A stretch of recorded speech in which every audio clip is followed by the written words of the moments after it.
Assalamualaikum warahmatullahi wabarakatuh. Salam sejahtera bagi kita semua. Di sini kita akan membahas terkait analisis PDRB Kabupaten Situbondo tahun 2021 dan kita membaginya pembahasan menjadi 5 topik.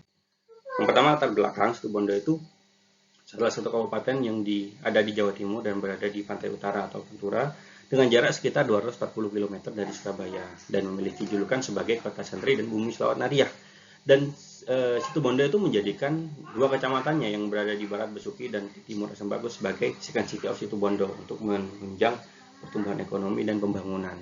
Dan secara pariwisata unggulan itu memiliki Pantai Pasir Putih dan Taman Nasional Baluran, dan rata-rata warganya ini bersuku Madura dan Jawa. Serta penduduknya itu 688 jiwa secara proyeksi, dan 49%-nya itu laki-laki dan 51%-nya adalah perempuan.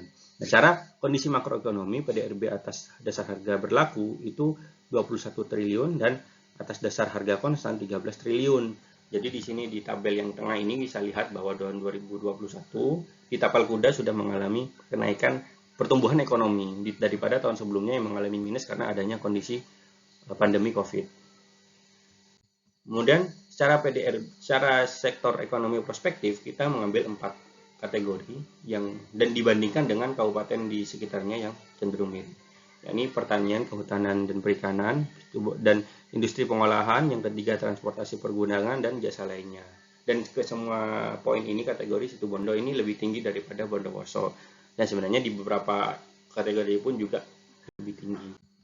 Nah, secara usulan kebijakan untuk meningkatkan PDRB itu yakni dalam hal pertanian dilakukan perbaikan saluran irigasi dan pengawasan alih fungsi.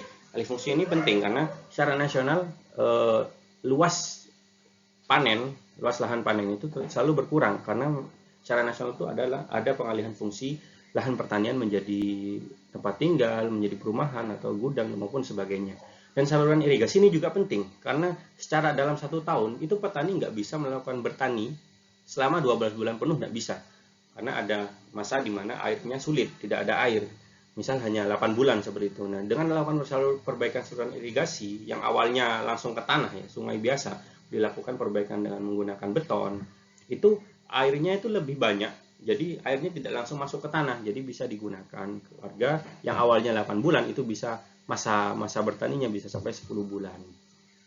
Dan dilakukan pengelolaan hutan di Pasir Putih dan Baluran karena memang di keduanya ini ada hutan ya, dan pengembangan produk perikanan karena secara kondisi geografis memang Situbondo memiliki garis pantai yang panjang sehingga perlu ada pengembangan produk perikanan. Yang kedua adalah industri pengolahan.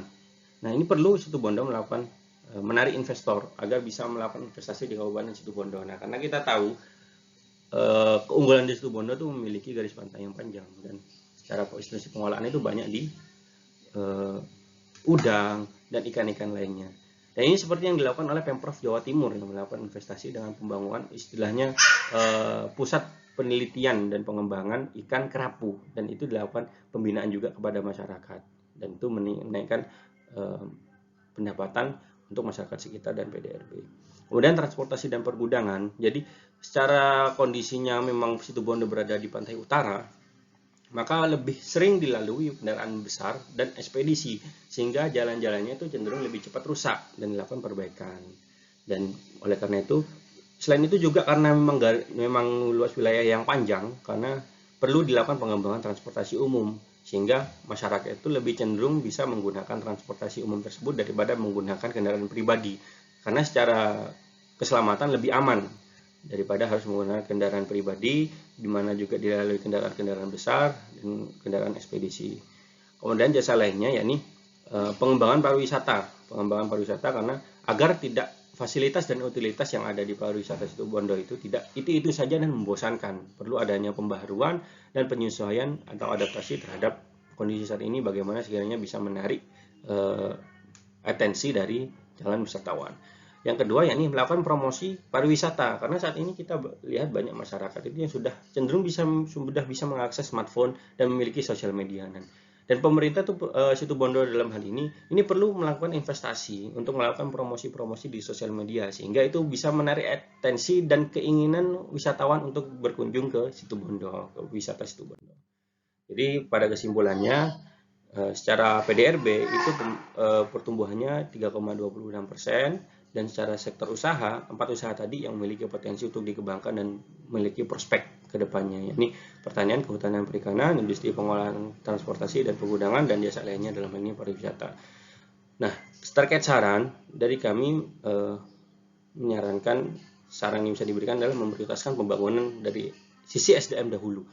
Ini dengan melakukan training, pengembangan, dan pendampingan dari expert sehingga SDM memiliki kemampuan yang adaptable terhadap perubahan dan mampu memadukan teknologi sehingga bisa mengembangkan potensi yang dimiliki oleh Kabupaten Situbondo tersebut. Cukup sekian dari saya. Terima kasih. Wassalamualaikum warahmatullahi wabarakatuh. Semoga sehat selalu.